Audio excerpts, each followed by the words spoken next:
El sistema penal italiano, aunque fundamentado en una estructura garantista derivada de la Constitución de 1948, presenta deficiencias en la implementación de garantías fundamentales como lo son el derecho de defensa, la igualdad ante la ley y la efectividad del proceso penal. A pesar de principios constitucionales como lo son la legalidad penal y la presunción de inocencia, su aplicación se ve limitada por la falta de reformas y la persistencia de estructuras preexistentes.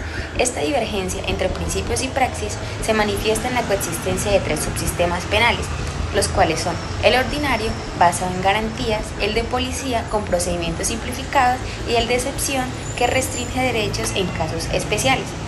La evolución del derecho penal italiano ha experimentado una crisis debido al uso excesivo de la prisión preventiva, en la injerencia política y la falta de coherencia en la interpretación de las leyes, esto dificultando el equilibrio entre la eficacia en la persecución del delito y el respeto a los derechos fundamentales. En Italia la pena se aplica solo tras un juicio justo, según los principios de legalidad, retribución y jurisdiccionalidad.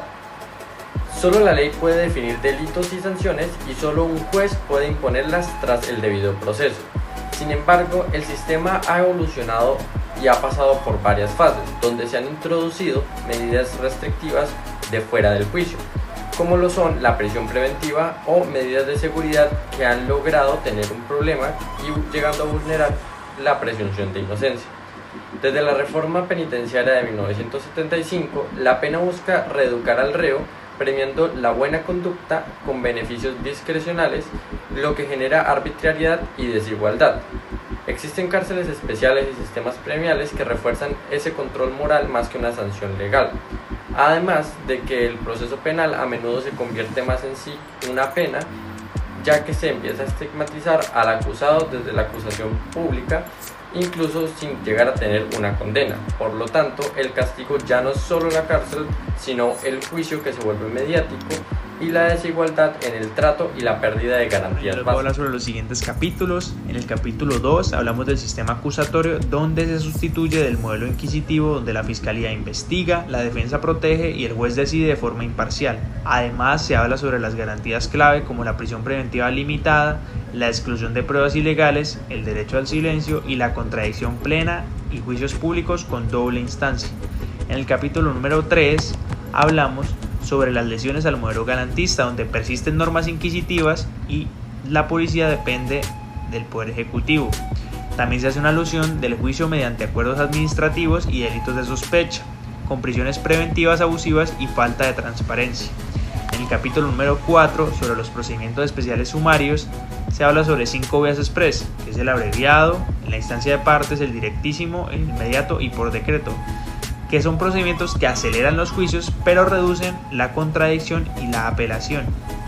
En el capítulo 5 habla sobre los procedimientos diferenciados, que son los pactos sobre la pena, y sobre el procedimiento donde se reducen tiempos y penas pero se sacrifica el juicio oral y se refuerza el poder discrecional fiscal. En el último capítulo, que es el número 6, hay un cambio de paradigma, donde en la fase prejudicial se dan incentivos a la confesión y colaboración, y en la fase postjudicial se dan beneficios por buena conducta, dando un efecto de mayor discrecionalidad, juicio oral excepcional y desajuste entre penas legales y cumplidas. Se propone despenalizar delitos menores y volver a reglas claras. Yo les voy a hablar sobre el subsistema penal de la policía. Este subsistema era un sistema paralelo al derecho penal tradicional que se ocupaba como tal de toda la prevención del delito, más que de la represión de ciertos actos cometidos, y pues permitía que ciertas medidas como la detención preventiva y las sanciones preventivas sean aplicadas sin un juicio como tal formal.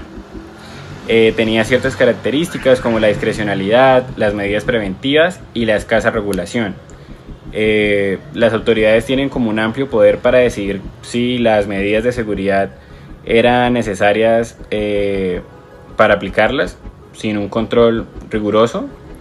Las sanciones preventivas y las restricciones impuestas antes de que se cometiera el delito, y tenía escasa regulación porque a menudo estas medidas no se ajustaban como a las normativas del derecho penal y las convertía como tal en cierta amenaza para las garantías judiciales.